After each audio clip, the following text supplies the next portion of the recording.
दिल्ली में 8 महीने की बच्ची का रेप हुआ। 8 महीने की बच्ची होती कितनी है? अगर वो तंदुरुस्त ना हो, इंसान के एक हाथ में आ जाती है। उसका रेप हुआ है।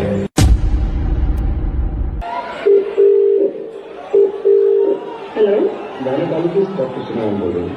यस, और वाइफ प्रेग्नेंट है, लड़की है, अबॉर्शन करना था। ये कैसे बात कर रहे हो आप? क्या बात कर रहे हैं? लड़का चाहिए होगा आपको? नहीं, लड़का नहीं, लड़की ही चाहिए थी। तो फिर क्यों करा रहे हो अबॉर्शन? क्योंकि रेप हो जाएगा इसका। सो सॉरी डॉक्टर, मैं नवीन बोल रहा हूँ रेडियो मिर्ची से। और मुझे मालूम है कि आपके पास कॉल्स आती होंगी, लेकिन उनकी वजह यही होगी कि मैं दहेज नहीं दे सकता या मैं लड़की को पढ़ा नहीं सकता। लेकिन अब कॉल्स आया करेंगी और वजह ये हुआ करेगी डॉक्टर कि मैं अपनी बच्ची को पैदा नहीं होने देना चाहता क्योंकि इसका रेप हो सकता है। दिल्ली में 8 महीने की बच्ची का रेप हुआ।